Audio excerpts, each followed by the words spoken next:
ஏதோ தப்பா சூஸ் பண்ணிட்டோம் இந்த இண்டஸ்ட்ரி. இண்டஸ்ட்ரியே தப்பா ஆமா, நான் தப்பா சூஸ் பண்ணிட்டேன். ஏதோ ஆர்வ கலர்ல பூர்வ ஜென்மம்லாம் ஞாபகத்துக்கு வருது சார். கதையை கேளுங்க. ரெடியாவே கதை இல்லாம நான் மட்டும் என்ன பண்றது? ரொம்ப சூப்பரா இருந்துச்சு ஆமா. சார். ஏப்ரல் மாதம் கடுமையான கோடை காலம் தான், ஆனா பேர் அவ்வளவு சில்லுன்னு இருக்கும். ரொம்ப கில்ட்டா இருந்தது அந்த வேஷத்துல. அப்படி ஒரு இது பண்றது. சூர்யா, Yeah. இன்னைக்கு நம்ம விருந்தினர் பக்கம் செக்மெண்ட்ல யார் விருந்தினர்? சூப்பரான கெஸ்ட்பா. லவ் அப்படின்னா கண்டிப்பா நம்ம மனசுக்குள்ள இந்த திரைப்படம் இருக்கும். இந்த திரைப்படம் அப்படின்னா கண்டிப்பா அந்த இயக்குனருடைய பேர் இருக்கும். அப்படி ஒரு கெஸ்ட் தான் எனக்கு பார்க்க போறோம். கூப்பிட்டுலாமா? கண்டிப்பா. Let's welcome director SS. Stanley sir.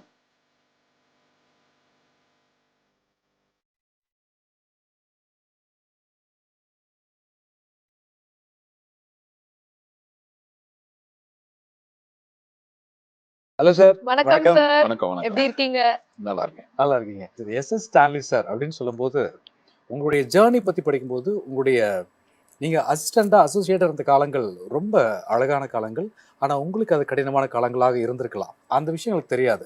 சொல்லாமலே சசி சார்ட்ட நீங்க அசிஸ்டண்டா இருந்து அதுக்கப்புறம் ஒரு வெற்றிக்காக காத்திருந்து இந்த பயணம் நீண்ட நெடிய பயணம். அது எங்களுக்காக கொஞ்சம் சுருக்கமா சொல்லலாம் சார். இல்லை, ஆக்சுவலாக என் கெரியர் வந்து ஸ்டார்ட் ஆனது வந்து மலையாள படங்கள்ல. மலையாள படங்களில் வந்து அசிஸ்டன்ட் டைரக்டராக இருந்தேன். அதுக்கப்புறம் தமிழில் வந்து மகேந்திரன் சார்ட்ட வந்து ஒர்க் பண்ணேன். ஆமா. மகேந்திரன் சார்ட்ட வந்து ஊர் பஞ்சாயத்து அப்படின்ற படம் ஒர்க் பண்ணேன். அதுக்கப்புறம் சாசனம் அப்படின்ற ஒரு படம், அரவிந்த் சாமி சார் ஆக்ட் பண்ண படம். ஆமா. சாசனம் அப்படின்னு, அது என்எஃப்டிசி படம், அதில் ஒர்க் பண்ணேன். அதுக்கப்புறம் தான் ஃப்ரெண்டு வந்து சசி சார். ஓ, அவரும் நான் எல்லாம் க்ளோஸ் க்ளோஸ் ஃப்ரெண்ட்ஸ். Okay. அதனால அப்புறம் அவர்கிட்ட சொல்லாமலையில் ஒர்க் பண்ணேன். Super sir. ஸோ அந்த தாக்கம் ஒவ்வொரு திரைப்படத்திலையும் பிரதிபலிக்குமா அப்படின்னு சொல்லி நாங்கள் பார்த்தா இல்லை, தனி வே ஆஃப் ஸ்டைலில் இருக்கும். எப்படின்னு கேட்டிங்கன்னா, எங்களுடைய பள்ளி பருவம் முடிஞ்சு கல்லூரிக்கு நுழையில அந்த இடப்பட்ட காலத்தில் தான் ஒரு திரைப்படம் ரிலீஸ் ஆச்சு புதுசாக. அழகாக ஒரு பேர். எப்படி அப்போல்லாம் சொல்லுவாங்க, Rajini Sridevi ma'am, Rajini Sripriya ma'am, Kamal Sridevi ma'am, அப்படி பேர் சொல்லுவாங்க இல்லையா? அந்த மாதிரி நாங்கள் பார்த்து வியந்த ஒரு பேர் பார்த்தீங்க அப்படின்னா Srikanth sir and Sneha ma'am. So அழகாக அந்த காதல் காவியம் உருவாகுது. அந்த எதிர்பார்ப்புகளை ஏற்படுத்துச்சு ஏப்ரல் மாதத்தில் அப்படின்னு சொல்லிட்டு. பேரே ரொம்ப சூப்பரா இருந்துச்சு சார். ஏப்ரல் மாதம் கடுமையான கோடை காலம் தான், ஆனா பேர் அவ்வளவு சில்லுன்னு இருக்கும். எப்படி உருவாச்சு சார் அது திரைப்படம்? ஆக்சுவலாக ரோஜா கூட்டம் ஒர்க் பண்ணிட்டு இருந்தேன். ரோஜா கூட்டம் ஒர்க் பண்ணிட்டு இருக்கும்போது கிருஷ்ணன் சார் வந்து கூப்பிட்டு விட்டாரு. கூப்பிட்டு விட்டா எது கூப்பிட்டு விட்றான்னு தெரியல அப்படின்ட்டு சும்மா கேஷுவலாக போனோம். இந்த மாதிரி எங்கள் கம்பெனியில் இப்போ வந்து கிங்குன்னு ஒரு படம் பண்ணிட்டு இருக்கோம். அடுத்து வந்து ஒரு படம் பண்ண போகிறோம், அது நீங்கள் தான் டைரக்ட் பண்ணுறீங்க அப்படின்னா. நான் வந்து அவரை போய் கேட்கவும் இல்லை, அப்ரோச் பண்ணல, எதுவும் பண்ணலை. அந்த நேரத்தில் சொல்ல போனால் என்கிட்ட கதையே இல்லை. எந்த இதுவும் கதை இல்லை. ஏன்னா நான் ஃபுல்லாக தயாரே ஆகல. ஆமாம், நான் ப்ரிப்பேர்ட் ஆகலை. ரோஜா கூட்டத்தில் வந்து அது ஃபுல்லாக அதில் இது பண்ணிட்டு இருக்கேன். ஏன்னா ஆல்ரெடி அதில் சொல்லாமலே சசி சார் நண்பன். ஆமாம், அதனால அதில் ஒர்க் பண்ணிட்டு இருக்கிறோம். அப்போ திடீர்னு இப்படி கூப்பிட்டு சொன்ன உடனே, சரி சார் என்னையே சார் நீங்கள் சூஸ் பண்ணீங்க அப்படின்னு சொல்லி கேட்டேன். நான் எதாவது அப்ரோச் பண்ணல, அப்புறம் என்ன ஏன் சூஸ் பண்ணீங்க அப்படின்னு சொல்லி கேட்டேன். இல்லை, எனக்கு உங்கள் மேலே ஒரு நம்பிக்கை இருக்குது, நீங்கள் ஒர்க் பண்ணுறதெல்லாம் நான் நிறைய பார்த்துருக்குறேன். ஸோ எனக்கு உங்ககிட்ட இருந்து ஒரு நல்ல படம் கிடைக்கும் நான் நம்புகிறேன் அப்படின்னு. நம்பிக்கை. ஆமாம். அப்போது சரின்ட்டு அப்படியே வந்துட்டேன் நான். அதுக்கப்புறம் பழையபடிக்கு ரோஜா கூட்டம் ஒர்க்கு அதில் போயிட்டுருக்கு. அப்புறம் இடையில பூமிகாவோட டேட்ஸ் கொஞ்சம் இல்லாதனால ஒரு சின்ன கேப் இருந்தது. அப்போ திருப்பி அவர் கிருஷ்ணன் சார் கூப்பிட்டு விட்டோன்னே அவர்கிட்ட போய் கேட்டேன். கேட்டவுடனே அட்வான்ஸ்லாம் கொடுத்துட்டாரு. அட்வான்ஸ்லாம் கொடுத்து, சார் கதையை கேளுங்க, கதை இல்லாமல் நான் மட்டும் என்ன பண்ணுறது அப்படின்னு சொல்லிட்டு இருக்கும்போது, எங்கே போகிறீங்க டிஸ்கஷனுக்கு அப்படின்னாரு. திடீர்னு டிஸ்கஷன் அப்படின்னோடனே எனக்கு ஒன்றும் தோணலை. அப்போ வந்து பாம்பே போகிறேன் அப்படின்னேன். நான் ஃப்ளைட் டிக்கெட் போட்டு அனுப்பிச்சி விட்டாரு. ஆக்சுவலாக நான் எதுக்கு போனேன்னா, அங்கே ஒரு ஃபெஸ்டிவல் நடந்துகிட்டு இருந்துச்சு பாம்பேயில், மாமி அப்படின்ட்டு அந்த ஃபெஸ்டிவல். அதை பார்க்கறதுக்காக போனால் கொஞ்சம் நிறைய படங்கள் பார்க்கலாம், கொஞ்சம் ஏதாச்சும் யோசிக்கலாம், அந்த அந்த இதில் அப்படி போனேன். ஸோ ஸ்கிரிப்ட் எழுத போகிறேன்ட்டு சொல்லிட்டு வந்துட்டேன். ஆக்சுவலாக நான் வந்ததே ஃபெஸ்டிவலுக்காக தான், படங்கள் பார்க்குறதுக்காக தான். ஒரு ஸ்டேஜுக்கு மேலே எனக்கு பயம் வந்துருச்சு. ஸோ நம்ம ஏதோ தப்பாக சூஸ் பண்ணிட்டோம் இந்த இண்டஸ்ட்ரியே தப்பா. ஆமாம், நான் தப்பாக சூஸ் பண்ணிட்டேன். ஏதோ ஆர்வ கலரில் ஞாபகத்துக்கு வருது. ஆர்வ கலரில் ஏதோ பண்ணிட்டோம், நமக்கு இது ஒர்க் அவுட் ஆகாது அப்படின்னு நினச்சி பயம் வந்து ரொம்ப அழுகவே ஆரம்பிச்சிட்டேன். அப்போதான் கதைன்றது வெளியெல்லாம் எங்கேயும் கிடையாது, நமக்குள்ளதான் கதை இருக்கு அப்படின்றத வந்து புலப்பட்டுச்சு. அது அந்த ஐடியா கிடைச்சது. ஸோ எனக்குள்ள என்ன கதை இருக்குது, என்கிட்ட என்ன கதை இருக்குது அப்படின்னு பார்த்தா என் லைஃப்பில் என்ன கதை இருக்குன்னு பார்த்தா நான் காலேஜில் படித்தேன் அந்த டேஸ். ஸோ அதை வந்து அன்றைக்கி நைட்டு வந்து உட்காந்து ஒன்லைன் போட்டேன். ஒரு 70 சீன் வந்துச்சு. அதுதான் அந்த கதை. ஓகே. ஸோ அப்போ அவ்வளோ மகிழ்ச்சியாக இருந்தது அந்த திரைப்படம் பார்க்கும்போது. அண்ட் அந்த மூவில வந்து ஸ்ரீகாந்த் சார் நீங்க நிறைய மூவிஸ் அவரோட பேக் டு பேக் வந்து ஒர்க் பண்ணீங்கல்ல சார்? ஹீரோயின் யாருனாலும் எனக்கு ஓகே சார், பட் நல்லா லுக்காக இருக்கும் அப்படின்னு. சார் நம்ம படத்தில் கிங்கில் வந்து ஸ்னேகா ஆக்ட் பண்ணிட்டு இருக்காங்க. நீங்கள் வேணா அவங்கள போய் கேட்டு பார்க்குறீங்களா? ஓகே சார், எனக்கு அவங்க செட் ஆவாங்க அந்த கதைக்கு அப்படின்ட்டு அவங்ககிட்ட போய் கதையை சொன்னேன். அவங்களுக்கு கதை ரொம்ப பிடிச்சிருச்சு. கதை ரொம்ப பிடிச்சோன்னே வந்து சென்ட் அப் பண்ணும்போது கேட்குறாங்க யார் ஹீரோ அப்படின்னு. ஹீரோ இன்னும் கமிட் ஆகலை அப்படின்னா இவங்க ஏதாச்சும் நினச்சிக்குவாங்களான்னு அப்படின்ட்டு ஒரு சின்ன பயம் இருந்தது. ஏன்னா அப்போ அவங்க மார்க்கெட்டில் இருக்கிறாங்க. அப்போ நான் சொன்னேன் ஸ்ரீகாந்தன் ஒரு பையன் ரோஜா குட்டன் ஒரு படம் நான் இப்போ அதில் ஒர்க் பண்ணிட்டு இருக்கேன், நடிச்சிட்டு இருக்காப்புல, அந்த பையன் தான் ஹீரோன்ட்டு சும்மா சொன்னேன் சொல்றது தப்பிக்கிறதுக்காக. அப்போ அவங்க ஆமாங்க அந்த பையன் ஏதோ ஒரு ஃபோட்டோ பார்த்தேன் நல்லா தான் இருக்காப்புல, எனக்கு ஒன்றும் பிரச்சனை இல்லை ஓகே அப்படின்ட்டாங்க. ஏன்னா அப்போ அவங்க ஆல்ரெடி இதில் இருக்காங்க. ஆமாம். செகண்ட் மூவி வந்து தனுஷோட பண்ணேன்.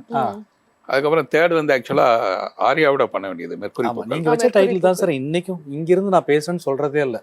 யாராவது புதுக்கோட்டையிலிருந்து சரவணன் பேசுறேன் அப்படிங்கிற மாதிரி அது ஒரு ட்ரேட்மார்க்காவே போயிடுச்சு. சிம்பிள். ஒரு ஸ்டைல் ஆச்சு அது. ஆக்சுவலா புதுக்கோட்டையில இருந்து சரவணன் அப்படிங்கிறது யாருடைய கதை? ஏன்னா உங்களுக்குள்ள இருக்கக்கூடிய கதை தான் திரைப்படமா. அது சூப்பரா இருந்தது அந்த கதை. அது ஆக்சுவலா வந்து அதுக்கு இன்ஸ்பயர் வந்து ஒரு அசிஸ்டன்ட் டைரக்டர் தான். அவர் பேர் வந்து ராமகிருஷ்ணன். அவர் என்னோட ஒர்க் பண்ணிட்டு இருந்தாரு.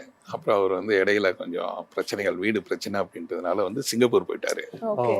அப்போ சிங்கப்பூர் போகும்போது அங்கேருந்து எனக்கு லெட்டர்ஸ் வந்து அனுப்புவார். இந்த மாதிரி இங்கே இப்படிலாம் இருக்குது இப்படிலாம் இருக்குது அப்படின்னு மாதத்துக்கு ஒரு லெட்ரு, அதோட டீட்டெயில்ஸ் எல்லாமே இருக்கும். இங்கே என்ன படம் ரிலீஸ் ஆகிருக்கு, என்ன படம் ஓடி இருக்கு அப்படின்ட்டு நான் அவருக்கு பதில் அனுப்புவேன். அந்த மாதிரி ஒரு அப்போ அவருக்கு ஏற்பட்ட அங்கே அனுபவங்கள்லாம் இருக்கு இல்லையா, ஒரு கண்டெய்னரில் தங்கினது, அங்கே இந்த சைனீஸ் பீப்புள்ஸோடைய இது டாமினேஷன்ஸ், அதெல்லாம் என்கிட்ட சொல்லிட்டு இருக்கும்போது அதுக்கு ஒரு இதுவாக இருந்தது. அப்புறம் ஒரு ட்ராவலோக் பண்ணணும் அப்படின்னு சொல்லி எனக்கு ரொம்ப நாள் ஆசை. அப்புறம் ட்ராவலோக் பண்ணால் இந்த கதையை பேஸாக வச்சுக்கிட்டு ஒருத்தன் பாஸ்போர்ட் இல்லாமல் எப்படி இங்கேருந்து ஆண்டோடு வர முடியும் அப்படின்றத வந்து யோசிக்கவும் இது ரெண்டையும் மெர்ஜ் பண்ணியாச்சு. அதுவும் சாங்ஸ் எல்லாம் அப்பா அவ்வளோ சூப்பரா இருக்கும் சார். இப்போ வரைக்கும் கூட 90s கிட்ஸ்லாம் நாங்க அதை தான் கேட்டுட்டு இருக்கோம். அவ்வளோ மெலோடியஸா கேட்கறதுக்கே வந்து அவ்வளோ சூப்பரா இருந்தது. இப்போ இன்னைக்கு ஒரு பெப்பி சாங்னா அந்த நாட்டு சரக்கு சாங் இல்லாம எந்த பார்ட்டியுமே இல்ல. Super sir. டைரக்டரா இருந்துட்டு அப்படியே டக்குனு ஆக்டரா மாறிட்டீங்க.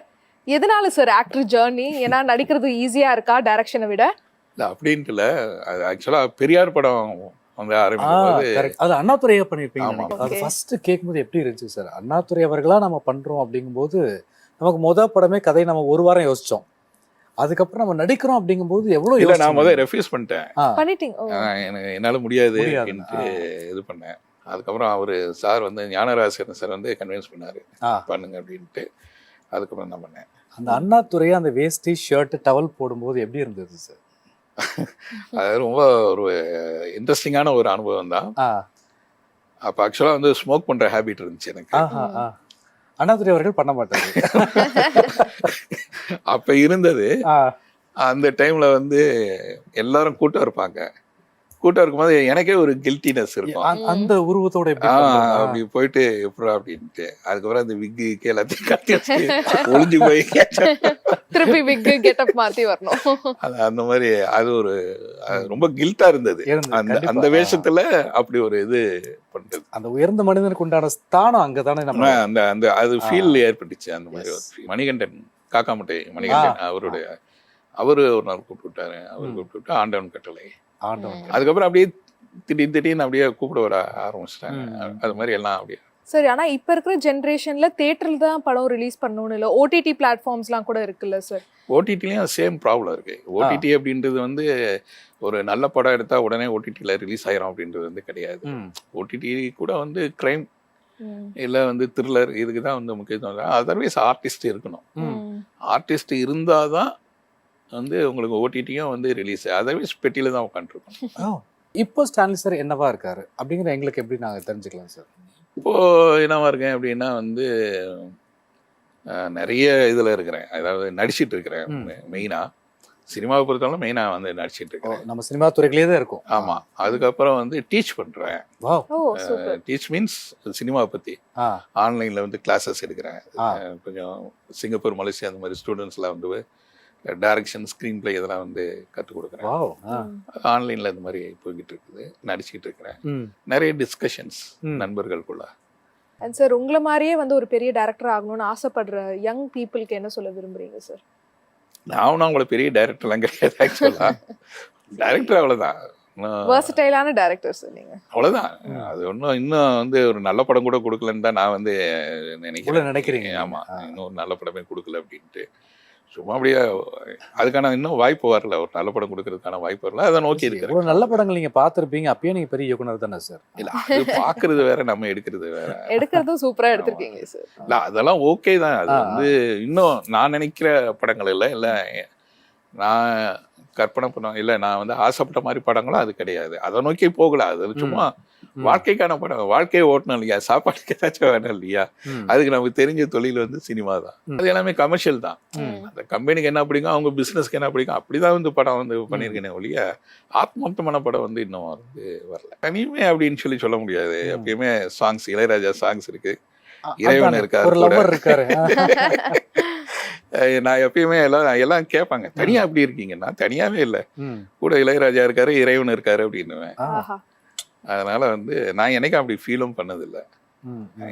இது வந்து ஹானஸ்டா சொல்றேன். ஏன் சார் லவ் அப்படிங்கிற ஒரு விஷயம், திருமணம் அப்படிங்கிற விஷயத்தை நோக்கி ஏன் நம்ம பயணம் போகலையா? இல்லை அப்படின்ட்டு இல்லை, சினிமாவில் வந்து அசிஸ்டன்ட் டைரக்டராக இருக்கிறதே வந்து ஒரு பெரிய சேலஞ்சிங்கான ஒரு விஷயம்தான். ஸோ அப்போ வந்து லவ் பண்ணுறதுக்குலாம் தோணவே தோணாது. எப்படி தோணும், அடுத்த வேற பிரச்சனை, வாடகை பிரச்சனை, அது இது எல்லாமே வந்து பயமுறுத்திட்டு இருக்கும்போது எதையும் வந்து லவ் பண்ணுறதெல்லாம் பற்றி நினைக்க வராது. அப்படி வந்துச்சுன்னா அது எல்லாமே வந்து ஸ்கிரிப்டாக வந்து கன்வெர்ட் பண்ணிடுவோம். கண்டிப்பாக சார். உங்களுடைய ரசிகர்கள் இருக்காங்க சார், உங்களுடைய பிள்ளைகளா நேசிக்கிற மக்கள் நிறைய பேர் இருக்காங்க. நீங்கள் எப்படி இறைவனையும் இசையும் நேசிக்கிறீங்களோ அது போல உங்கள் இதயத்தை நேசிக்கக்கூடிய பீப்புள் இங்கே நிறைய இருக்காங்க. ஸோ நம்ம ஜெயா டிவியுடைய காலைமலர்னு சொன்ன உடனே எப்படி வரேன்னு மட்டும் பார் அப்படின்னு சொல்லி வந்து அவ்வளோ விஷயங்கள் ரொம்ப அழகாக ஷேர் பண்ணிக்கிட்டீங்க. ஸோ ஒட்டுமொத்த ஜெயா டிவியினுடைய டீம் சார்பாக பெரிய வாழ்த்துக்கள், நன்றிகள். நன்றி, உங்களுக்கு நன்றி. Thank you sir. தேங்க்யூ.